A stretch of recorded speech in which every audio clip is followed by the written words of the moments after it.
Assalamualaikum warahmatullahi wabarakatuh. Selamat pagi, salam sejahtera untuk kita semua. Kita lanjutkan ya untuk kuliah kimia anorganik pada pertemuan yang ke-7 ini ya.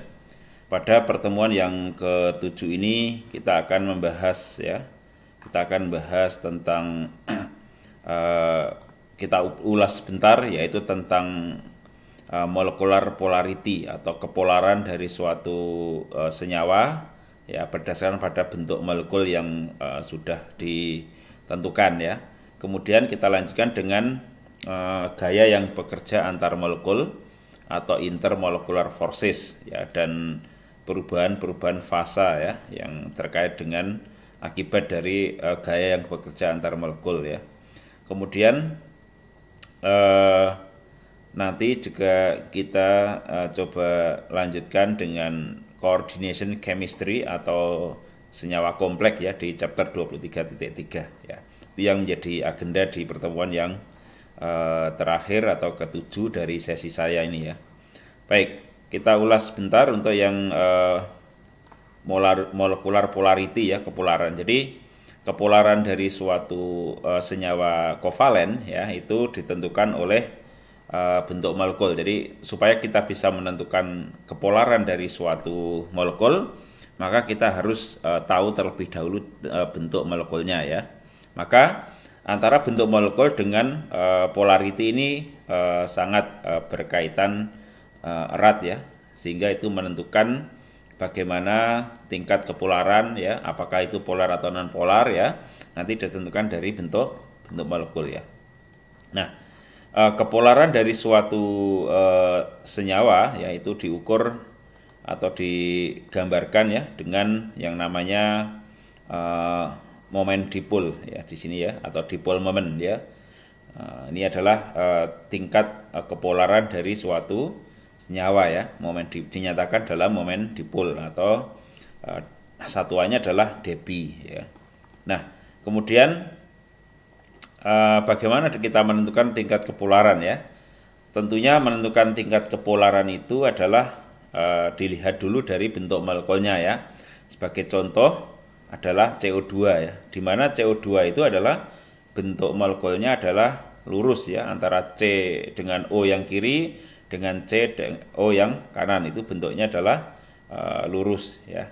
Nah, lurus dan tidaknya bentuk molekul kemarin ditentukan dari berdasarkan teori VS-EPR ya, dari gaya tolak antar bond elektron pair yang antara CO yang kanan dan CO yang kiri, sehingga ini bentuknya lurus ya.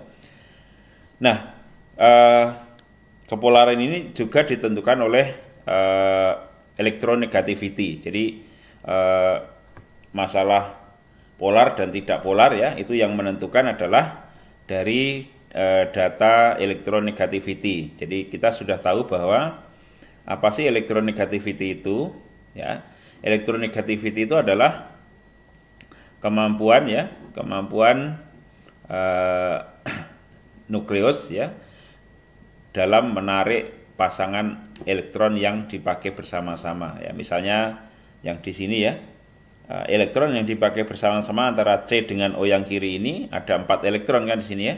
Nah, itu lebih dekat dengan C atau lebih dekat dengan O. Nah, itu adalah namanya ditentukan dari electronegativity. Semakin besar dari electronegativity-nya, maka dia lebih kuat menarik pasangan elektronnya. Contohnya adalah C. C itu mempunyai electronegativity 2,5 ya. Kemudian O adalah 3,5. Manakah yang lebih besar electronegativity-nya? Nah, lebih besar yang O. Berarti antara C dengan O, elektron yang dipakai bersama-sama dalam membentuk ikatan kovalen itu lebih dekat kepada atom O dibandingkan dengan atom C. Atau gambarannya kalau kita mengacu pada teori atom modern, elektron itu kan mengelilingi inti ya. Dia selalu terus bergerak mengelilingi inti.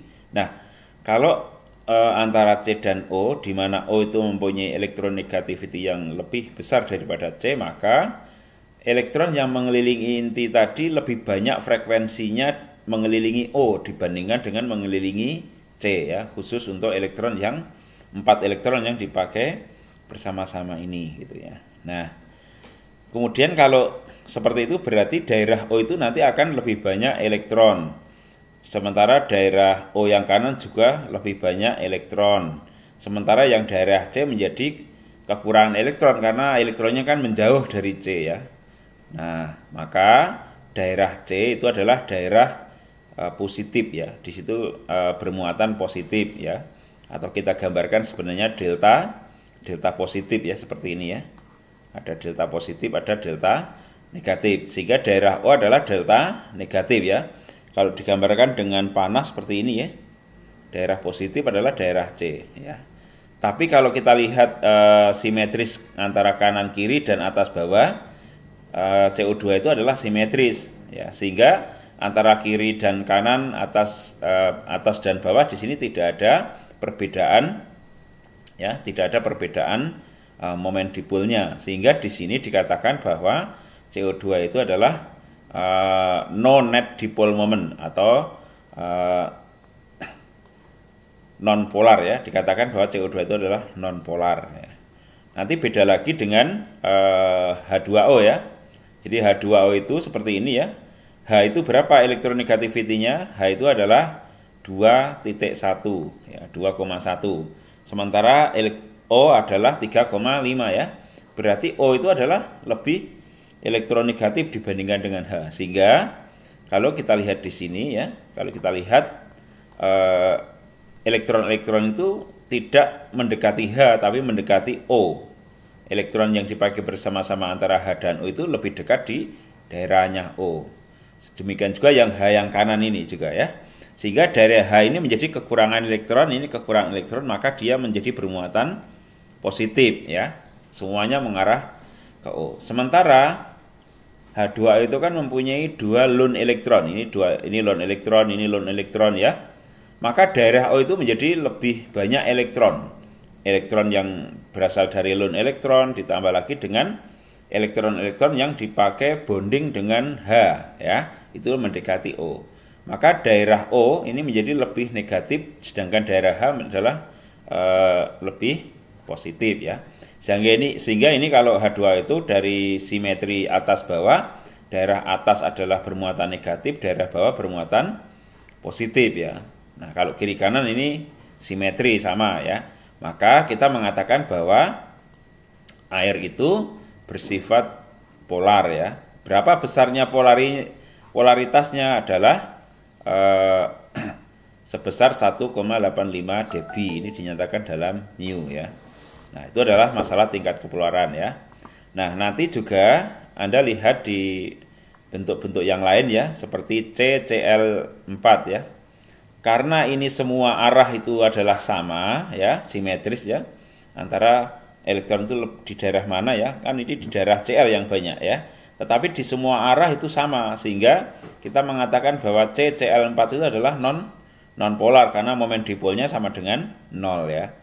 Kemudian kalau yang salah satu dari Cl ini misalnya diganti atom H, misalnya CHCl3, maka elektron itu mengarah ke C, bukan di daerahnya H ya. Sehingga di sini kita mengatakan bahwa kloroform itu adalah termasuk kovalen polar ya, karena di daerah bawahnya ini kan bermuatan negatif, sementara yang daerah atas bermuatan positif ya.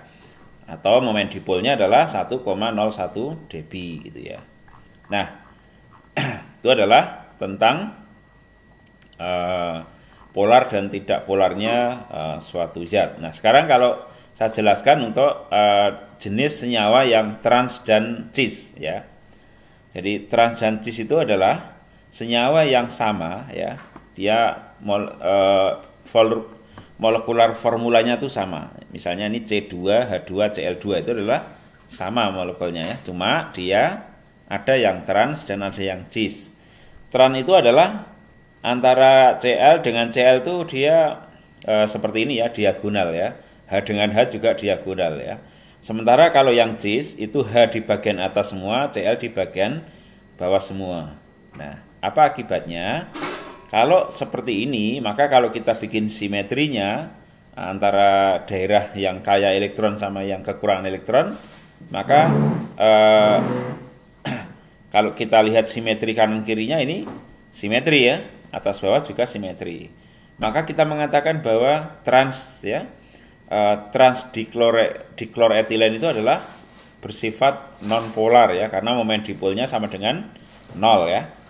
Kemudian kalau yang cis ya, cis ini kan elektronnya dari H mengarah ke C mengarah ke Cl, sehingga daerah bawah ini adalah atau daerah Cl ini kaya akan elektron, sementara daerah H menjadi kekurangan elektron, sehingga dia bermuatan positif ya. Sehingga untuk cis dikloretilen itu mempunyai momen dipol mu sama dengan 1,9 dB ya. Nah, kita mengatakan bahwa cis dikloretilen itu adalah bersifat polar ya, seperti ini. Nah, sehingga dapat disimbolkan di sini ya, bahwa tingkat kepolaran dari suatu senyawa itu ditentukan dari bond polaritinya ya. Jadi apakah berapa momen dipolnya begitu ya. Nah, momen dipol itu ditentukan oleh apa? Dari delta EN-nya ya, atau beda elektronegativity-nya. Nah, apalagi yang menentukan? Bentuk molekul ya. Jadi bentuk molekul itu selain delta EN juga ada bentuk molekul, itu menentukan bond polarity. Seperti CO2 itu kan karena bentuknya lurus ya, maka dia bond polarity-nya ya menjadi 0 ya, atau momen dipolnya sama dengan 0, sehingga CO2 itu bersifat non polar. Nah, nanti molekular polarity ini akan menentukan gaya-gaya yang bekerja antar molekul ya. Jadi antara non polar dengan non polar ya, ataupun dengan molekul yang polar dan polar, itu nanti gaya yang bekerja antar molekulnya itu menjadi berbeda ya. Nah, kalau gaya yang bekerja antar molekul yang berbeda ini sangat menentukan terhadap sifat-sifat fisiknya ya, dan sifat kimianya ya. Jadi sifat-sifat kimia suatu zat itu ditentukan oleh gaya yang bekerja antar molekul ya. Nah, jadi gaya yang bekerja antar molekul itu menentukan sifat fisik ya, kelarutannya, kemudian reaktivitasnya, itu sangat menentukan ya, gaya yang bekerja antar molekul. Nanti berbeda dengan gaya yang bekerja di dalam molekul ya. Jadi kita namakan itu namanya intramolekular ya. Kalau intramolekular itu adalah ya chemical bonding, ikatan antara atom-atom membentuk suatu senyawa, itu namanya intramolekular. Tetapi kalau intermolecular forces adalah gaya-gaya yang bekerja antar molekul, misalnya antara air dengan molekul air ya, molekul hidrogen dengan molekul hidrogen, atau molekul CO2 dengan CO2, itu namanya gaya yang bekerja antar molekul atau intermolecular forces ya, seperti itu. Nah, itu ya terkait dengan masalah polarity ya. Nah, saya akan lanjutkan dengan chapter 12 ya. Chapter 12 itu adalah yang terkait dengan ini ya, yaitu gaya yang bekerja antar molekul ya. Nanti kita bahas gaya yang bekerja antar molekul ya, sebagai kelanjutan dari molecular polarity ya. Nah, jadi gaya-gaya yang bekerja antar molekul ya, itu akan mempengaruhi terutama adalah fase ya. Jadi fase suatu zat itu sangat ditentukan oleh gaya-gaya yang bekerja antar molekul ya. Semakin lemah gaya yang bekerja antar molekul, maka fasenya akan semakin mengarah kepada fase gas ya. Tetapi kalau gaya yang bekerja antar molekul itu semakin kuat, maka itu akan semakin mengarah kepada fase cair atau fase padat ya. Jadi seperti itu. Nah, kita mengenal ada dua gaya tadi ya, intermolekular dan intramolekular ya. Jadi intramolekular itu adalah terkait dengan gaya antar atom yang membentuk suatu senyawa. Misalnya H2O ya, ikatan antara H dan O dengan H ini adalah namanya intramolekular bonding ya, atau gaya-gaya yang membentuk ikatan kovalen ya. Sedangkan yang intermolekular ya atau non bonding yaitu gaya yang bekerja antar suatu molekul, maka itu mempengaruhi sifat kimia ya, sifat kimia dari sifat fisika dari suatu zat. Nah, kalau yang sifat kimia dari suatu zat atau suatu senyawa itu dipengaruhi oleh gaya yang bekerja di dalam molekul itu. Itu akan menentukan chemical behaviornya ya. Nah, tetapi kalau intermolecular forces, gaya yang bekerja antar molekul itu mempengaruhi physical behavior atau sifat fisiknya gitu ya. Nah, sehingga fase suatu zat itu sangat dipengaruhi oleh gaya yang bekerja antar molekul tadi ya. Semakin kuat gaya yang bekerja antar molekul, maka itu akan mengarah kepada fasenya fase cair atau fase padat ya. Kalau kita gambarkan dengan kalau kita mendidihkan air itu ya. Kalau kita mendidihkan air itu adalah ketika air itu mempunyai fase cair ya, kemudian diberikan panas ya, dipanasi dari bawah gitu ya. Maka air itu akan gaya yang bekerja antar molekul ya atau intramolecular forces itu akan dilawan oleh panas yang berasal dari api atau panas yang ditambahkan. Nah, itu bisa ketika panas itu bisa melawan gaya yang bekerja antar molekulnya tadi, antar molekul air, maka itu molekul air akan terpisah. Nah, kalau molekul air itu terpisah dari molekul-molekul air lainnya ya bisa melawan gaya yang bekerja antar molekul, maka molekul-molekul air itu akan lepas. Nah, lepasnya molekul-molekul air dari kumpulan molekul air yang di fase cair tadi dinamakan airnya itu mengalami menguap itu ya. Jadi menguap. Nah, kalau semuanya sudah lepas semua dari atau berjauhan antara molekul air satu dengan yang lainnya, maka itu sudah berubah menjadi fase gas atau fase uap. Jadi itu adalah gambaran ya filosofinya hubungan antara gaya antar molekul dan fase ya. Nah, ada lagi yang fasenya itu adalah fase padat. Nah, semakin rapat atau semakin kuat gaya yang bekerja antar molekul tadi, maka dia akan menjadi fasenya itu fase semakin padat ya. Mungkin dari cair, mungkin jadi selari itu ya, menjadi selari atau campuran antara cair dan padat ya. Kemudian juga akan menjadi padatan kristal ketika gaya yang bekerja antar molekul tadi menjadi sangat kuat ya, seperti yang kalau kita gambarkan dengan ikatan atau senyawa ionik ya yang membentuk kristal ya, itu kan sangat kuat sekali itu ya. Nah, sehingga itulah ya hubungan antara gaya yang bekerja antar molekul dengan perubahan fase. Sehingga di sini yang paling menentukan atau faktor yang paling menentukan adalah gaya yang bekerja antar molekul, itu mempengaruhi sifat dari suatu zat. Nah, ya, sifat dari suatu zat atau fase suatu zat.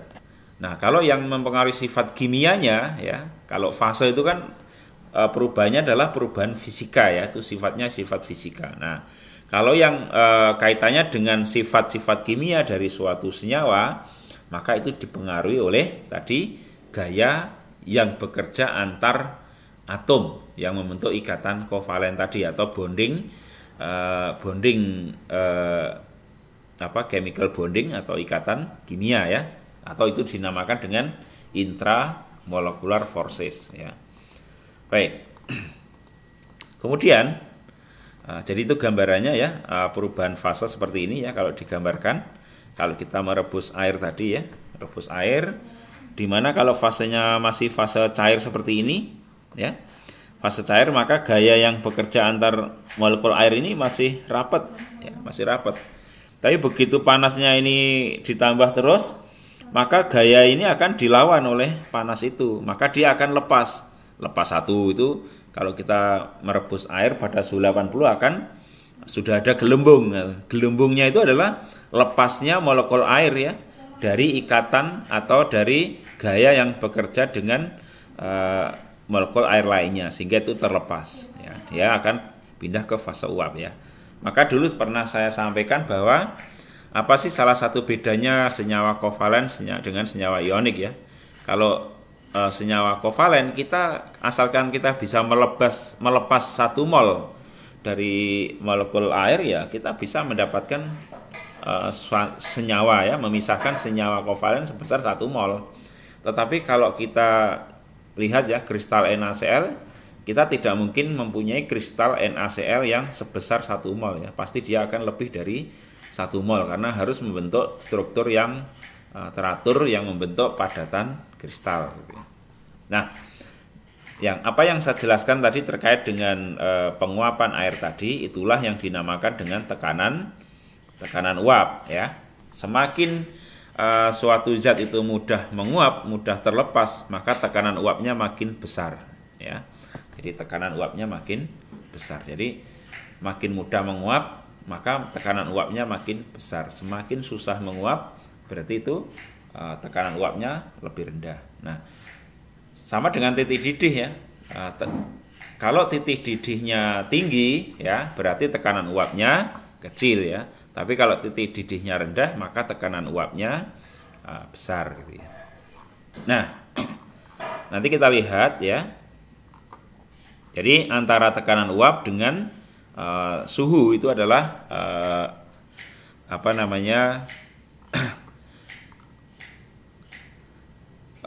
uap dengan suhu ya, itu suhu didih itu berbeda ya. Semakin mudah menguap, tekanan uapnya makin besar gitu ya. Nah, kalau suatu zat dipanaskan ya, semakin dinaikkan suhunya, maka tekanan uapnya juga makin besar tadi, karena ada energi lain atau gaya lain yang bisa melepas gaya yang bekerja antar molekul tadi ya. Jadi higher temperature, maka itu higher vapor pressure gitu ya. Oke. Tetapi kalau itu pada keadaan yang sama ya, suhu yang sama ya, maka tekanan uap misalnya atau pada keadaan atmosferik, maka tekanan uap alkohol ya dengan titik didih yang sekitar 65, maka itu lebih tinggi tekanan uapnya dibandingkan dengan air ya. Nah, itu adalah efek suhu ya, efek suhu atau akibat dari pemanasan. Nah, gaya-gaya yang bekerja antar molekul ya, ini juga ada yang kuat, ada yang lemah ya, dan itu nanti akan mempengaruhi yang namanya titik didih, akan mempengaruhi tekanan uap gitu ya. Jadi seperti itu. Nah, semakin lemah gaya yang bekerja antar molekul ya, maka tekanan uapnya makin besar gitu ya.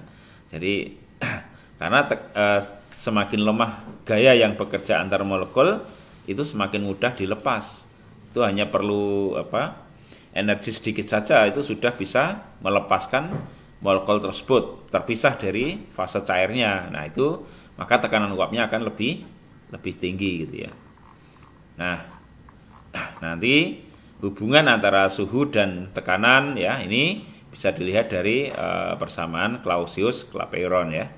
Ini sudah tidak asing lagi lah bagi kita. Nah, sekarang apa hubungannya antara tekanan uap dan titik didih? Tadi sudah saya singgung bahwa titik didih itu adalah temperatur di mana tekanan uapnya adalah sama dengan tekanan dari luar. Tadi kalau saya gambarkan merebus air tadi, kalau tekanannya tekanan akibat dari pemanasan tadi dia bisa lepas ya, dan tekanan uapnya itu sudah sama dengan tekanan dari udara di sekitarnya, maka itu atau tekanan luarnya ya, tekanan luarnya yang di atasnya fase cair tadi, maka itulah namanya titik didih. Nah, titik pada tekanan yang sama ya, tekanan antara tekanan uap dari cair dengan tekanan dari luarnya, maka itu dikatakan adalah boiling point ya. Kemudian ada juga nanti ya, saya kira untuk fase bisa dibayangkan seperti itu ya. Berikutnya adalah tentang gaya-gaya yang bekerja antar molekul ya. Nah, bagaimana kaitannya gaya yang bekerja ya antar molekul ya. Misalnya ya, kalau kita lihat di tabel 12.2 ya. Nah, ini adalah ionik ya.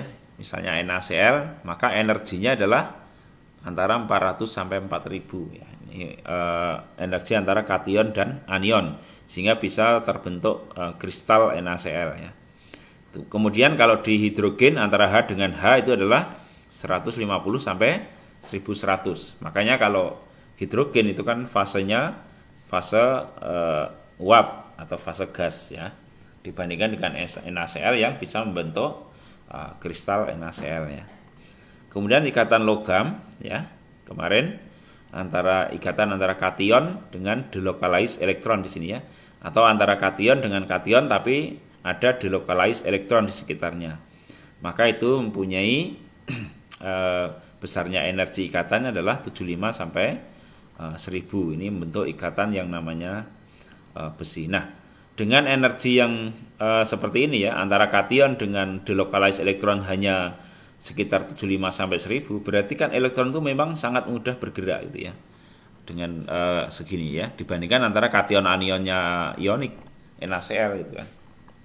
Nah, ada lagi yang lain lagi adalah antara Na+ dengan H2O. Jadi ini adalah besarnya gaya tarik Na+ dengan H2O, inilah yang membuat bahwa garam itu mudah dilarutkan dalam air. Karena ion Na+ itu lebih mudah berikatan dengan H2O dibandingkan dengan Cl- ketika dia terlepas ya, gitu. Ya, jadi besarnya berapa? Jadi gaya intermolekular, gaya yang bekerja antar molekul antara ion dengan dipol ini kuat gitu ya. Dibandingkan dengan ion ya, dengan ion itu sendiri atau air dengan air itu sendiri gitu ya. Nah, oke. Misalnya ya, ini air dengan air itu kan hanya 10 sampai 40 energinya ya. Tetapi kalau air dengan Na+ itu 40 sampai 600. Jadi memang air itu lebih suka berikatan dengan Na+-nya dibandingkan dengan air yang lain, sehingga air itu mempunyai sifat mudah melarutkan yang NaCl tadi gitu ya. Karena akibat dari ini besarnya gaya antar molekul antara air dengan kation ya, dengan kation Na tadi ya. Ini adalah beberapa gambaran ya tentang bagaimana kenapa garam mudah larut dalam air ya. Itu adalah akibat perbandingan antara gaya yang bekerja antara ion dengan dipol dibandingkan dengan dipol dengan dipol gitu ya. Ternyata dipol dengan dipol itu lebih lemah ya dibandingkan dengan ion dengan dipol ini tadi ya. Kalau kita gambarkan kaitannya antara dipol air dengan kation ya. Nah, kemudian apa hubungannya antara momen dipol dengan dipol tadi ya. Jadi semakin besar dipol momen atau semakin bersifat polar ya, maka energi yang diperlukan ya untuk memisahkan antara molekul itu maka semakin besar gitu ya.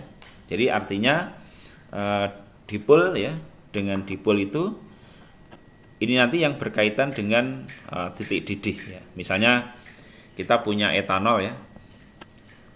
Etanol dengan etanol dibandingkan dengan air itu lebih besar yang mana gitu ya. Nah, itu ditentukan oleh dipol momennya ya. Semakin besar dipol momen, maka gaya yang bekerja antara dipol dengan dipol makin besar ya. Nah, maka semakin susah untuk melepaskan molekul yang antara dipol dengan dipol tadi ya. Maka titik didihnya makin besar. Contohnya adalah antara air dengan air ya. Dipol forces antara air dengan air itu lebih besar dibandingkan antara etanol dan etanol ya. Sehingga akibatnya apa? Untuk memisahkan antara molekul etanol itu lebih mudah dibandingkan antara air dengan air ya. Maka air itu mempunyai titik didih yang lebih besar ya. Nah, hubungan antara titik didih dengan dipol momen itu dapat dilihat pada gambar 12-14 ya. Semakin tinggi momen dipolnya ini ya, semakin tinggi momen dipolnya maka semakin besar titik didihnya ya.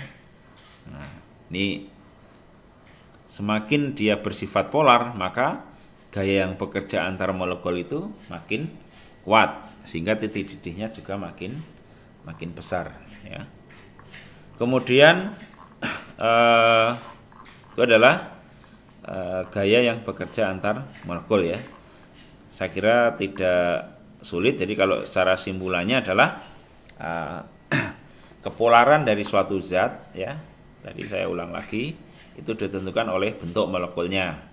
Nah, bentuk molekul ditentukan oleh gaya-gaya yang bekerja antar elektron yang di sekitar atom, interaksi antara elektron-elektron, baik antara lone elektron dengan lone elektron atau lone elektron dengan gaya bonding elektron pair. Nah, kemudian bentuk molekul mempengaruhi polarity. Polarity mempengaruhi gaya yang bekerja antar molekul. Nah, gaya yang bekerja antar molekul mempengaruhi fase suatu zat. Nah, jadi apakah suatu zat itu fase padat, fase cair atau fase gas pada keadaan atmosferik, maka itu ditentukan oleh gaya yang bekerja antar molekul ya, atau intermolecular forces ya, itu kira-kira itu ya untuk chapter pertemuan yang ke-7 untuk yang kaitannya dengan intermolecular forces. Nah, saya akan sedikit sampaikan tentang coordination compound ya di pertemuan yang terakhir ini, supaya kita lebih mengenal senyawa kompleks itu sebenarnya seperti apa gitu ya. Nah, di sini ada contoh ya, ada di gambar ini adalah namanya senyawa kompleks ya. Senyawa kompleks itu adalah terdiri dari ada atom pusatnya dan ada grup ya atau gugus yang ada di sekeliling ya. Maka itu namanya coordination compound ya, membentuk suatu senyawa koordinasi, atau kita sering mengatakan dengan senyawa kompleks ya. Ada yang menyebut senyawa kompleks, ada yang menyebut senyawa koordinasi. Nah, senyawa koordinasi ini terdiri dari logam pusat ya, atau kation logam sebagai pusatnya. Di sini adalah Cr3+ ya, Cr3+. Kemudian dia akan berikatan dengan molekul-molekul atau anion ya. Molekul-molekul di sini bisa molekul, bisa anion ya. Nah, ini disebut dengan ligan. Jadi yang sebagai Cr-nya adalah sebagai sentral kation ya, sentral metal kation, sedangkan yang di sekitarnya kita namakan dengan ligan ya. Atau ada juga yang dinamakan dengan counter anion ya, counter ion ya. Kalau senyawa koordinasi ini nanti berikatan dengan atom-atom yang lain ya. Maka ini adalah, maka senyawa dari coordination compound itu selalu netral ya, karena selalu ada counter ion ya. Kalau kompleksnya itu namanya ion kompleks. Ini ion kompleks nanti berikatan dengan misalnya counter ion ya, itu maka menjadi netral ya.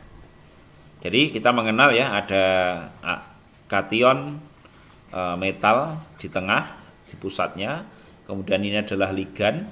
Secara keseluruhan nanti ion kompleks ini akan berikatan dengan counter ionnya atau anionnya ya. Bisa kation, bisa anion ya. Nah, kita pelajari tentang coordination number ya.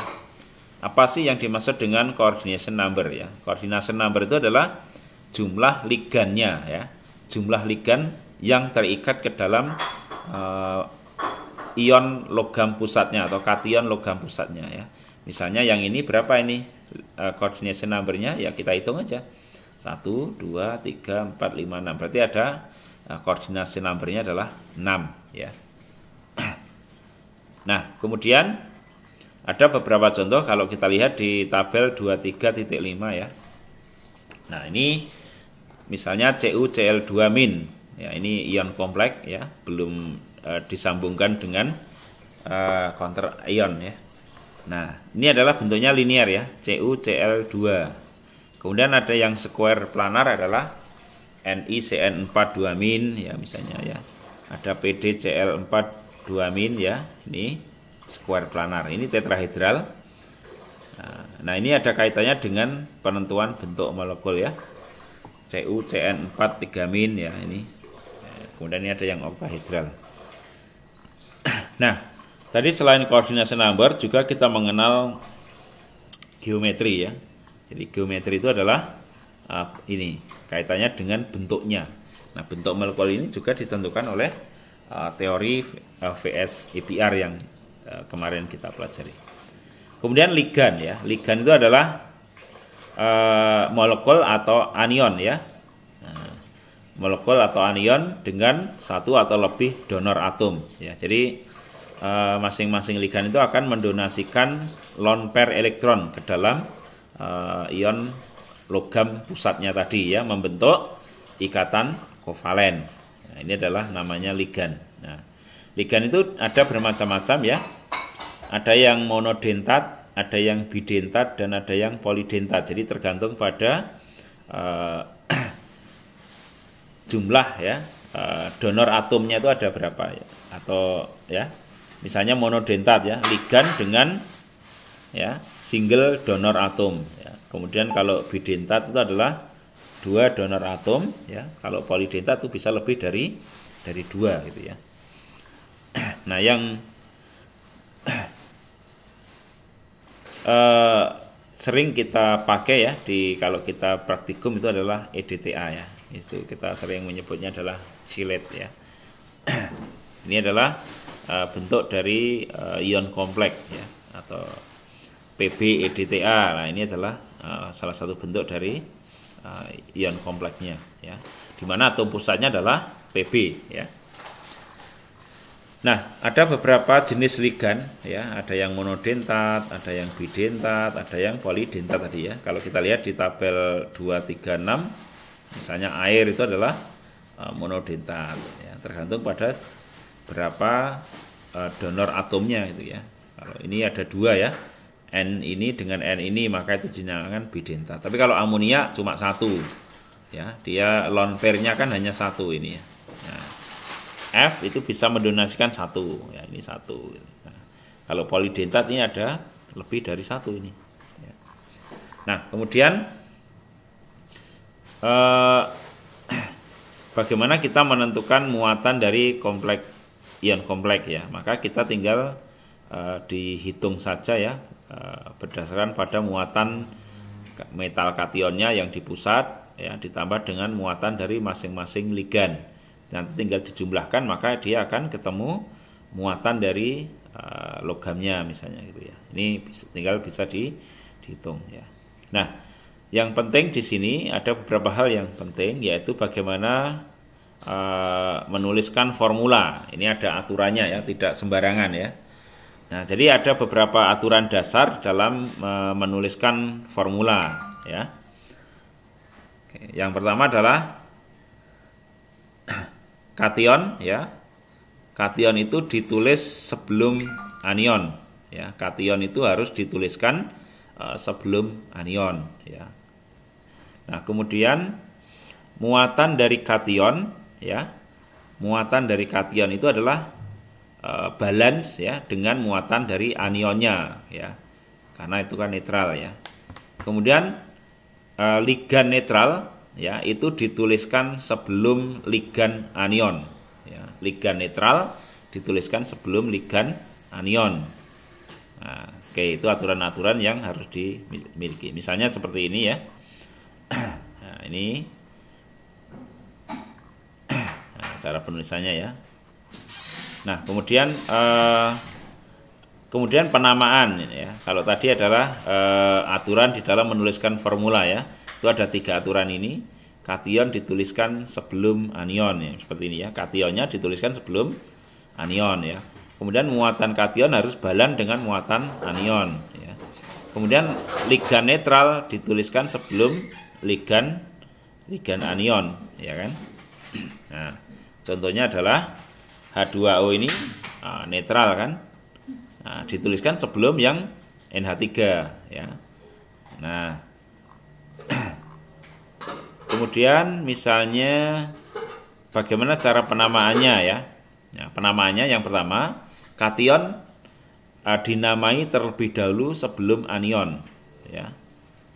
Nah, maka ini ya, kalau kita lihat di kompleks ini ya, CONH3 4Cl2Cl, maka CONH3 4Cl2 plus ini adalah dinamai terlebih dahulu sebelum Cl-nya, karena Cl- bersifat counter ion ya.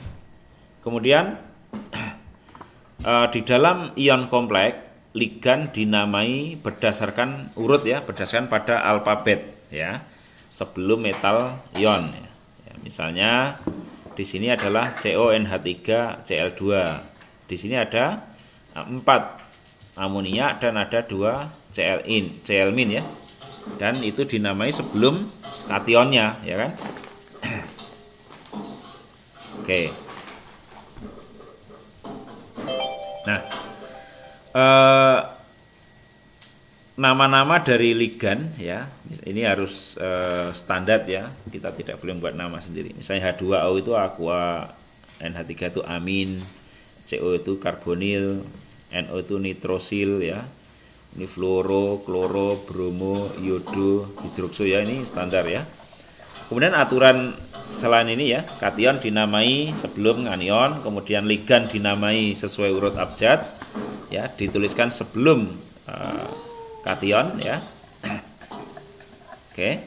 Kemudian ligan netral itu mempunyai nama-nama molekular ya. Ligan netral itu mempunyai nama-nama molekular ya. Nah, contohnya adalah ini di tabel 23.7 ini tadi ya. Jadi ligan netral ini mempunyai nama-nama yang khusus ya. Anion, ligan anion itu diakhiri dengan pakai IDE ya. Kemudian tambahkan O ya setelah namanya, misalnya fluor ya, fluoro ya. Maka menjadi fluoro gitu ya. Sebenarnya kan ini fluoride ya, jadi fluoro, kloro, bromo gitu ya. Ini aturannya seperti itu. Kemudian untuk ligan ya, misalnya ada jumlahnya lebih dari 1 ya, misalnya ada 4 amonia gitu ya, maka kita sebutnya adalah tetramin. Kalau 2 dikloro misalnya, dikloro. Kalau 3 tri, 5 itu penta, dan 6 itu heksa misalnya gitu ya. Kemudian nama ligan ya, nama ligan yang ada prefiksnya tadi, di atau tri atau penta tadi ya. Nah, misalnya etilen diamin gitu ya, etilen diamin ya. Nah, kita gunakan bis ya, kalau ada bis, ada tris, tetrakis gitu ya. Itu untuk menandakan jumlah ligan ya, baru diikuti dengan nama ligannya dalam kurung ya. Misalnya etilen diaminnya ada 2, jadi tidak boleh dietilen diamin, bukan gitu, tapi bis etilen diamin, di mana etilen diaminnya itu diletakkan di dalam kurung. Jadi kalau ada 2 etilen diamin ya jangan dietilen diamin, tetapi bis etilen diamin, di mana etilen diamin dalam kurung. Kalau ada 3 ya tris etilen diamin gitu. Nah, kemudian oxidation state of the metal ya, misalnya itu harus dituliskan. Jadi ini aturannya, ini dalam bentuk huruf Romawi ya. Jadi dan itu harus tidak boleh dipisahkan dari logamnya. Harus dituliskan nempel, ini tidak boleh pakai spasi ya. Aturannya adalah oxidation state itu adalah nempel di logamnya, nama logamnya. Kemudian jika ion kompleksnya adalah anion ya, maka kita akhiri nama logamnya dengan AT ya. Misalnya ada iron ya, besi itu iron, maka menjadi ferrite ya. Kalau copper, tembaga menjadi kupret. Bukan kutu kupret ya. Jadi copper itu Cu ya, itu menjadi kupret.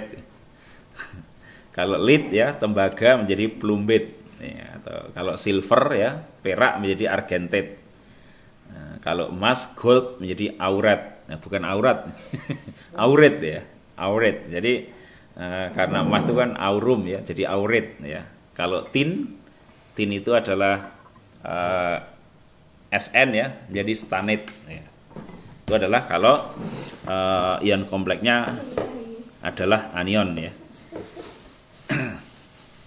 Kemudian ini beberapa contoh ya. Kalau kita menamakan, coba ya. Ini ada COEN2, Cl2, NO3. Bagaimana kita menuliskan namanya ya? Maka ya, CO itu adalah, nah ini CO adalah kobalt ya. Kobalt di sini kalau kita hitung muatannya, kobalt itu adalah 3 ya. 3. Kemudian di sini yang counter ionnya adalah nitrat ya. Kemudian ini ada 2Cl ya. Maka ini adalah dikloro ya. Dikloroetilen. Nah, ini harus urut abjad ya. Tidak En-nya dulu baru Cl, tapi Cl-nya dulu. Maka ini dikloro ya. Karena etilen diamin sudah mengandung prefix di, maka menjadi bis. Ya, bis etilen diamin kobalt 3 nitrat. Nah, itu ya namanya. Kalau yang ini Na3AlF6 ya misalnya ya. Maka ini kita sebut dulu counter kationnya ya. Sodium ya, sodium heksa fluoroaluminat ya. Sodium heksa fluoroaluminat ya. Nah, sekarang kebalikannya kalau kita bagaimana menuliskan formulanya ini yang C ya. Tetraamin bromo kloro platinum 4 chloride ya. Nah, kita lihat di sini ada tetramin ya, berarti aminnya ada 4 ya. Kemudian bromonya adalah 1 ya, ada Br-min. Kemudian juga ada kloro, ada platinat ya, 4 itu adalah ada platinum ya. Maka kita tuliskan logamnya dulu ya. Logamnya dulu ya. PT ya, platinumnya. Kemudian amonia ya. Amonianya ada 4 ya, tetraamin. Kemudian Br, bromo, kloro. Kemudian secara keseluruhan ini bermuatan 2+ ya. 2+. Ya. Nah, chloride nanti di belakang ditambahkan dengan Cl2 itu jadinya kan.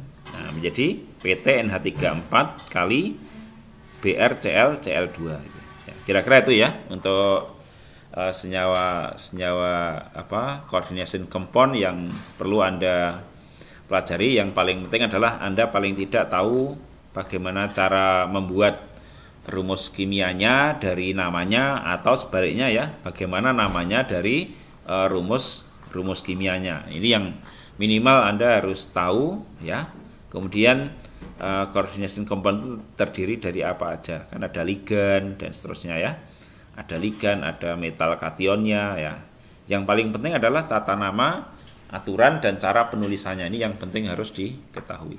Saya kira itu ya untuk pertemuan yang ke-7 di kimia anorganik ya.